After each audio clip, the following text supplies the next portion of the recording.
much. The chair recognizes Ms. Steele from California for 5 minutes. Thank you so much. Thank you all the witnesses coming for this important hearing and raising awareness about the issues at our port. Even though Los Angeles and Long Beach airports are the biggest ports in the United States, companies are leaving Long Beach and LA. Ports in California had been in chaos and now have turned into ghost towns. West Coast ports have major backlog caused in part by ships idling off the coast of Southern California. It makes matters worse. California regulations like AB 5 and new environmental regulations cause independent truckers to leave California and they cannot come back in. There has been also been years for long headache around the longshoreman's contract, which is still being negotiated. It's almost a year now. In 2023, the output at Long Beach and LA ports are down 30%. You said here 42%, but 30% compared to the first quarter of last year.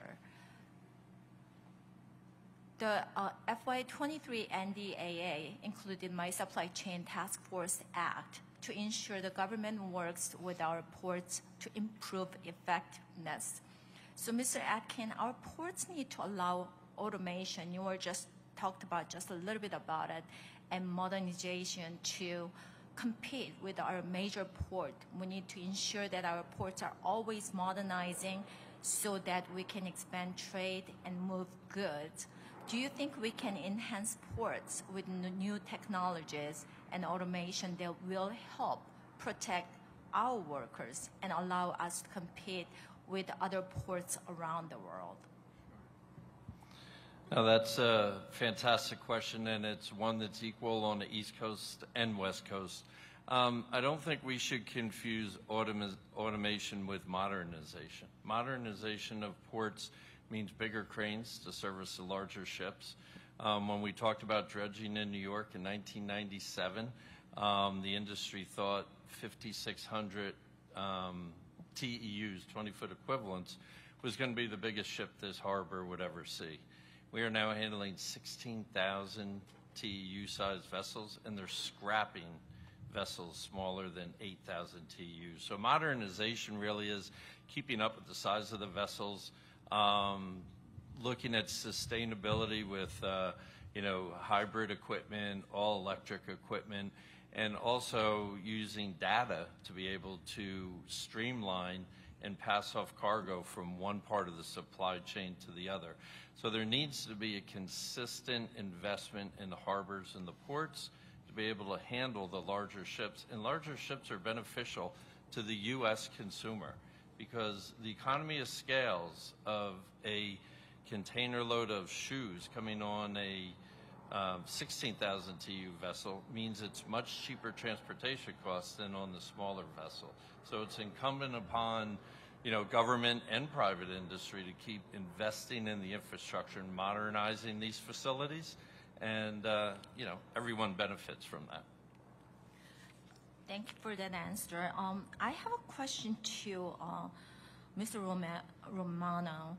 That I just read the Korean newspaper. I speak Korean as my first and Japanese my second, so I read all these newspapers. And CCP actually, Korea doesn't have that kind of like a battery building materials. So what happened was yesterday, they just announced that they're gonna invest over $1 trillion to Korea, and they're building these batteries, and then they want to sell it that it was made in Korea and coming into the United States. How are we going to stop this kind of loopholes? Yeah, look, that's a great question. Korea is a big market for us. It's probably the third largest market we sell into behind India. I made reference to that even in Africa with regards to the minerals that are being mined in that area by Chinese producers who historically don't own assets there.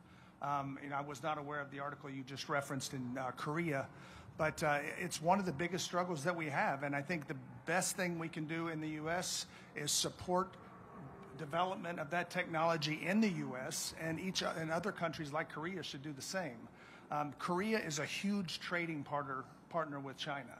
A lot of our business in Korea over the course of through the pandemic has been significantly impacted because China slowed down their production, therefore Korea slowed down theirs. So I think what we're talking about here in the U.S., trying to reinforce how we can make in the U.S. and sell in the U.S., other countries need to do the same thing.